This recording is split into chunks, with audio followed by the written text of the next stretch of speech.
మోసుకొని ఇదంతా పోయింది ఎట్టంటే అయిపోద్దా? నో, దండం పెట్టుకుంటే నిన్ను ఆశీర్వదించే దేవుడు కాదు.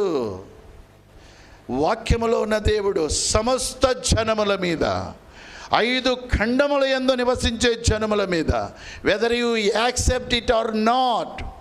దేశానికి ఒక దేవుడు ఉండడు, రాష్ట్రానికి ఒక దేవుడు ఉండడు. కేవలము మిమ్మల్ని ఆశీర్వదిస్తాననే దేవుడే దేవుడు కాదు, మొక్కుబళ్ళు తీర్చుకునే దేవుడు కాదు. సమస్త జనముల మీద, ముఖముల మీద కప్పుచున్న ముసుకు మరణం నీకుంది, నీ కుమారునికి ఉంది, తరతరములకు దేవుడవు నీవే.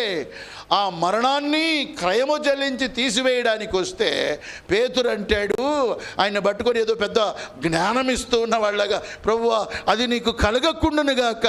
ఆ మాట చెప్పినప్పుడు ప్రభు ఏమని తిట్టాడో తెలుసా?